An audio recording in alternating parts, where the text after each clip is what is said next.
Hey everyone, Namaste. My name is Zahrad, aka the Toy God, and I'm back with another video. In today's video, I'll be discussing about the latest preview for the Pokemon Journeys anime, the 56th episode to be precise, which is titled Wickstorm of the Elite Four, the Hall of Chivalry. Along with that, I have an important announcement to make, so make sure you stick until the end of the video. I request you to like this video, subscribe if you're new, and comment your opinion below. With that out of the way, roll the intro.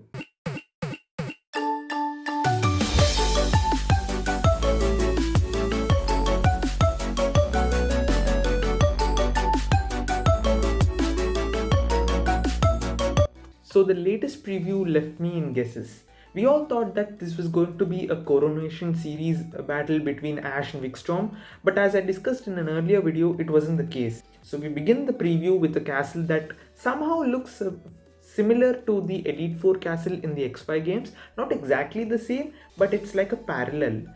It makes sense because Wickstorm is a knight and Carlos is pretty much based on royalty and kingdom, so it makes a whole lot of sense to have a castle. And we have Wickstorm with his ace Aegislash.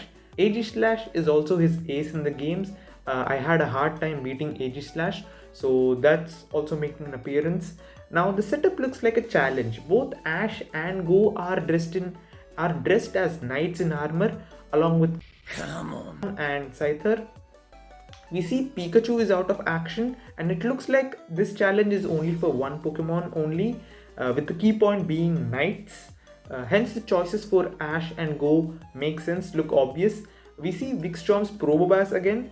Probopass is also one of his one of his team members in the games. We see that Probopass is using some sort of magnetic field to repel Ash and Go.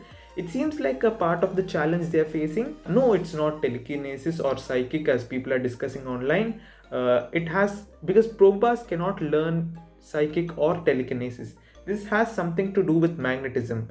It's either magnetize or magnetic flux, but it has something to do with magnetism, as both Ash and Go along with their mods are struggling to get through the field. So I believe it's something related to magnetism. Apparently they both have made it to the final round because both of them are fighting Wickstorm, and this is where I feel bad. I thought Go would be eliminated by the second last round or maybe before, and Ash would go to the finals to battle Wickstorm, but that doesn't seem like the case. Both Go and Ash have made it. We then see that Wickstorm's Escavalier fights with Go's Scyther, which is new since Wickstorm never owned an Escavalier in any of his teams. The XY games in general never had a rematch team in the Battle Mason or the Elite Four, so this is new to see an Escavalier on his team. As we saw in the previews before, Farfetch'd battles Aegislash. We have this cool shot of Ash and Go both commanding their mons in unison, which is something the creator from episode 51 pointed out, that Ash and Farfetch'd are not united and thus they are not able to form a bond while battling. We also see development in Go as well, considering that in episode 9, Go lost using the same Scyther because he never had the battle experience like Ash did, or the bonding experience that Ash had. So it seems like Ash is teaching how to bond and battle to Go, which is an improvement and development to Ash's character. Now here is what I'm unsure of. Will Kamon evolve or Scyther evolve? Is it going to be a double evolution again, or is it going to be no evolution? One interesting thing I want to point out with the battles is the parallels. Scyther versus Escavalier. We know that Escavalier is a bug and steel type, and it's a Pokemon that evolves after it is traded with a special requirement. It gains the steel type after it evolves. Scyther also evolves by trading with a special requirement being a metal coat, and Scissor also gains the steel type after it evolves.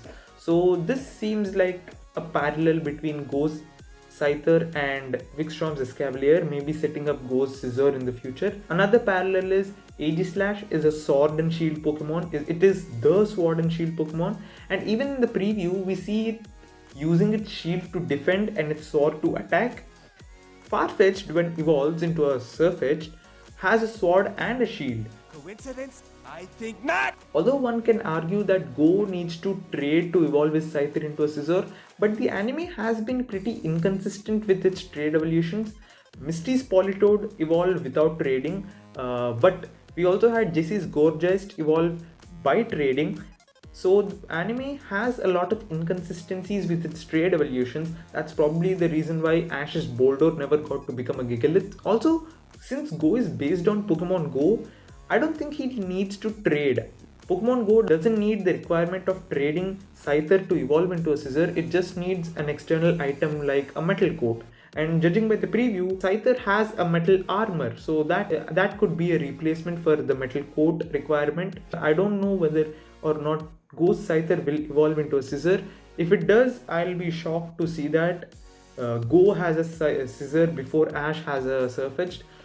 Ash's Farfetch'd can still evolve by striking 3 critical hits, and that is more likely. But in the opening, we still see that Carmon is Carmon and not a Surfetched. It's not evolved, but openings also can be wrong sometimes. Openings can spoil sometimes, but openings also are wrong pretty often. But I don't know.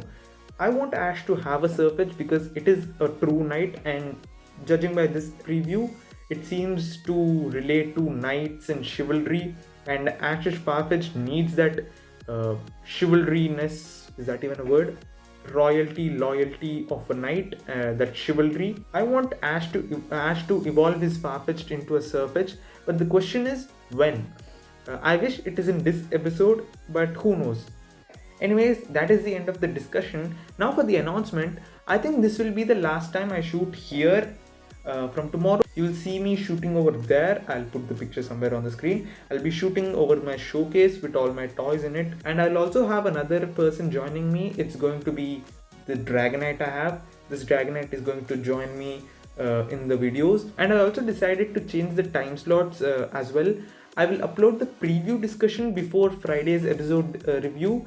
This is because it's hard to keep track of what's happening in the episode without the subtitles. I did learn basic Japanese and I do understand a lot of the episode, but it's hard for me to keep track of some things. Some things just fly over my mind. So I need those subtitles, so I wait for the subtitles to also release. That's why I'll make the video of the preview before I make the review of the episode.